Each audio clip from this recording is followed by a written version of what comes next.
KHOU 11 starts right now with a breaking news alert.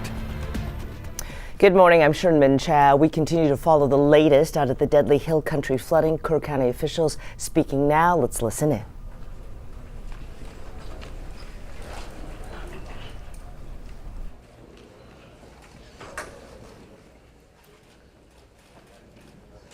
Okay, y'all ready? Okay, thank y'all for being here again today. Larry Letha, Kerr County Sheriff. I'm going to kind of go over some brief notes with y'all real quick, then I'm going to pass it on to the mayor. Hundreds of first responders remain along the Guadalupe River in Kerr County working to reunite families. The large search and rescue effort, including local, state, federal, and volunteer agencies, continue. As of 8 a.m. Central Time, 87 deceased have been recovered in Kerr County, including 56 adults and 30 children.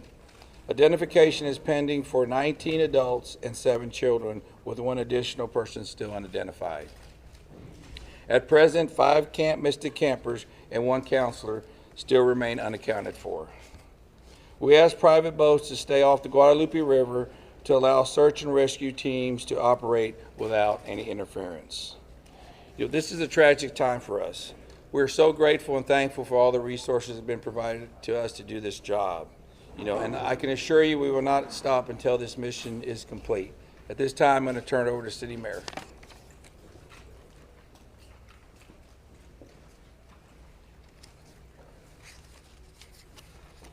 Thank you for being here. I'm Joe Herring Jr. I'm Mayor of the City of Kerrville. I want to reassure our community and those families that the city, the county, the state, and the federal experts are working together, not separately, but as one team. If you go inside the Emergency Operations Center, you don't see silos. You see one team. I want to talk briefly about in-kind donations. The outpouring of generosity has been tremendous, and we are grateful. We are working on a new system to accept donations, and when those plans are complete, we will post them online on the city's Facebook page. We are grateful. We need a new system to handle the generosity of the world. Financial donations can still go to communityfoundation.net. That's the community foundation of the Texas Hill Country. Again, we are grateful for the generosity of the world. Over and over, I've asked you to pray. It occurred to me that I haven't asked you for what to pray specifically. Please pray for those who mourn, for those who wait, and for those who help. Now I'd like to call on Lieutenant Colonel Ben Baker.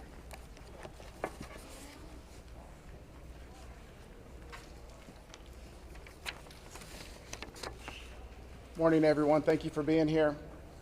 My name is Ben Baker, Lieutenant Colonel for Texas Game Wardens. I'd like to start out by thanking the Mayor, Sheriff, Chief, our local state partners, Texas Department of Public Safety, and the many others that have responded to this tragic event. We as Texas are strong, and together we face adversity. Your Texas Game Wardens responded in the early mornings of Friday to this tragic event, along with many other local and state partners. Since the early mornings of Friday, your Texas Gamers have had over 300 game wardens in the area, serving the people of the state of Texas and the citizens of Kerr County. Among that, we've searched 26 river miles since the tragic event has started. We've had approximately 444 rescues, 30 recoveries.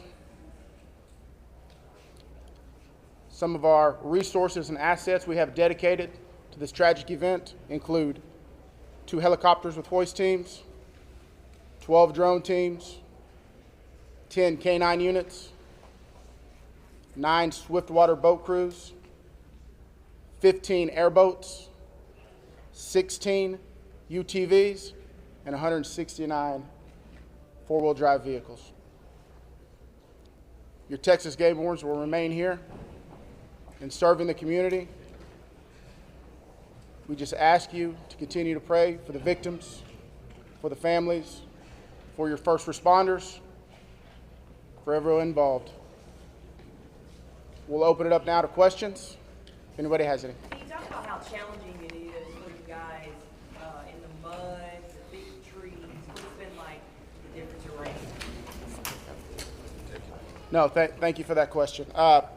Extremely challenging. You know, we've got, of course, your Texas Game Wardens out there, your local, your state partners, Texas Task Force 1. We've got the National Forest Service out there. We've got A&M Forest Service. We've got numerous responders with specialized capabilities where we've got these large pile of debris. And with our canines and you know, when we're trying to make these recoveries, these large piles can be very obstructive. And to get deep into these piles, it's very hazardous. And those specialized teams have to go in there layer by layer because our first responders, also the safety of them is concerned. So it's extremely treacherous, time consuming, it's dirty work, the water's still there. So we're having to go layer by layer, peeling these off to make those recoveries. What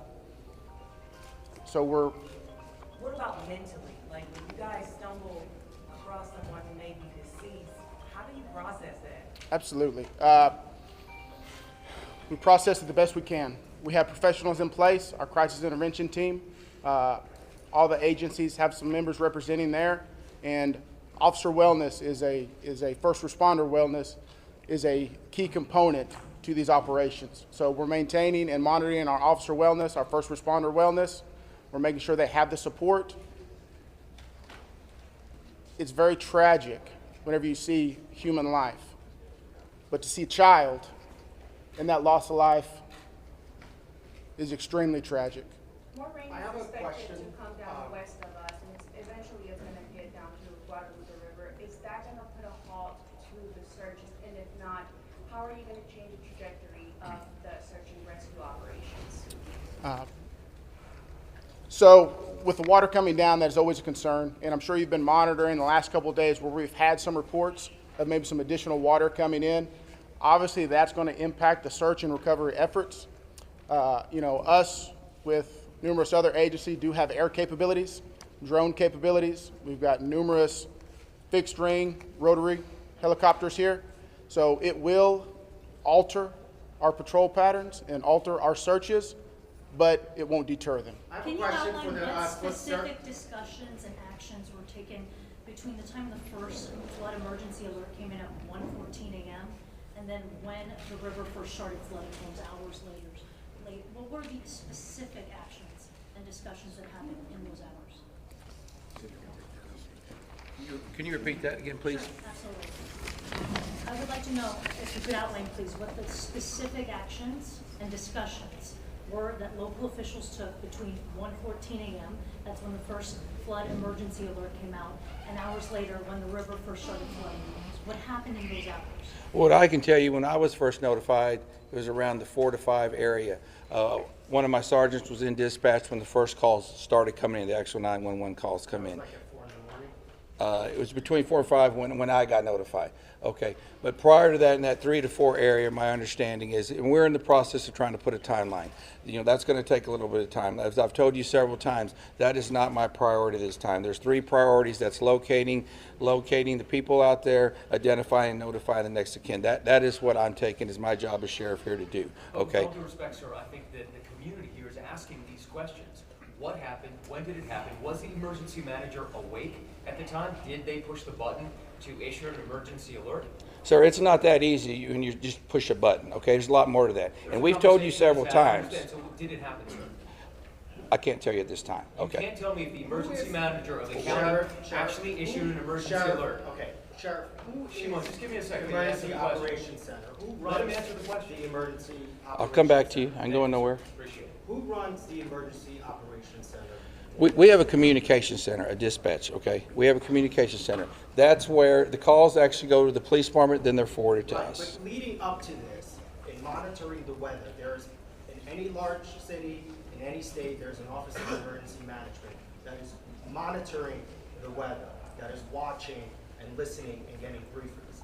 Who was getting those briefings in this city, in this county? Who was receiving that information? And who would have ultimately made the decision to evacuate, hearing what was coming in from the Weather Service and other people? Okay, what we would have done when we get notified, okay, I'm gonna tell you. You're not emergency management though, right? The sheriff's not EOC. No, there is Who no, is I meant EOC? as the city. Yeah, I'll make that. So we understand you have many questions. Right. Hang on. No, I understand, but you're not gonna answer the question because that's up to the city manager and the mayor to answer those Correct. It's the questions. county emergency. We understand That's you the have judge. many Where is questions. the judge? The judge is not here. We understand that, but right now, this team up here is focused on bringing We people understand that home. too, but there are a number That's of our focus. questions that are All those leading up to questions this. will be answered, but the No. priority right now It seems like you're is ducking bringing the- people home. We totally understand that, and we value the incredible work that is being done by those first responders. We're seeing them out there muddy and sweaty and grinding it out day after day. But your community is asking these questions. And we will Was get there an answers. emergency manager in the county Right now, awake at all the of our time? resources are Did they issue an focused alert? You should be able to to answer recovery. who was in charge of the Emergency Operations Center at the time that was getting any briefings. Do we have another question? if any I do. briefings. I think I'd like to focus on what local people can be looking for. We're looking at some erosion in roads and safety in them traveling. What can we tell people who live here right now and what they can do in their daily life? Should they worry about traveling on roads? Do we know anything about that infrastructure? Sure, absolutely. Jonathan Lamb, Kerrville Police Department. So we know that there's substantial road damage. Some roads have been closed for safety. We've got crews out there in the county shoring them up and making sure that people can travel to and from. What we're asking for the public to do to assist us is if they believe that they have seen someone, a victim, notify emergency services. Call 911, let us know, or use our non-emergency numbers, area code 830-257-8181. Contact our dispatch team and we will send officers out there. We also ask folks to limit their travel. Our first responders have had a very difficult time getting to where they need to go because of the amount of people who are flooding our roadways. We understand there's natural curiosity. People want to come here and see the flood damage. Now is not the time for sightseeing. This operation is ongoing and continuous, and it will continue. I've got time for one more question. Last question. As far as I know, the last live rescue, unless there's new information, and I don't believe there is, was made on Friday. All right, I'm afraid that's going to have to do it for this morning. Can someone answer if the bodies have been released to the families, Sheriff? Excuse me. Have the bodies been released to the families? Some. I mean, they're at autopsy. I mean, How many are still missing? Do we have an estimate among the general population, not just the girls from Mystic, even just credible reports? Is it hundreds still? Is there any estimate among the general population of how many people are still missing? I've told y'all several times, it's hard to know that number. No, we don't. I know the numbers that we have found, and that's all I know. You still don't want to tell us who is. All right, so we're going to continue our operations. The next time that we're going to be in front of y'all will be at 5 p.m. right back here. If there is a critical update, again, we'll provide that information to you through the contact list that you have provided to us. Thank y'all. We appreciate it. You have been listening to a press conference by Kerr County officials as well as state officials, the game warden, talking about, of course, the Texas Hill Country flooding. Here are the big takeaways. Statewide, 104 bodies have been recovered so far, 87 of them in Kerr County. 5 campers and 1 counselor from Camp Mystic remain unaccounted for. If you were listening, you heard towards the end the questioning got somewhat heated. This is probably the first time this kind of confrontation has occurred between the public officials and the reporters who would say that the community is asking asking questions about who was in charge of the Emergency Operations Center and what was the timeline, what kind of response did they have in the early hours of the morning on July 4th when this tremendous flooding took place. The public officials saying that there will be time to answer those questions right now, that they are focused on search and recovery. Other notes, the Texas game warden, the lieutenant colonel, saying that there were 444 rescues done by their organization and that the searchers have so much to go through. A big issue is the tremendous amount of debris along the riverside and that they have to peel back each layer of debris to go through that for recovery efforts. And then finally, the mayor of Kerrville saying that they are coordinating a new kind of system to handle, quote, the generosity of the world, because donations have been flooding in and they need to find a way to make that as effective as possible in terms of sorting everything and then delivering it. He reminds folks that if you want to make a cash donation, communitydonation.net is available. And he asks again for prayers. This time he said, I thought I did not ask you specifically what to pray for. So I ask you to pray for those who mourn, for those who help, and those who wait. We'll be back with updates on KHOU 11 News at noon, and of course you can continue to follow us online. We will see you then.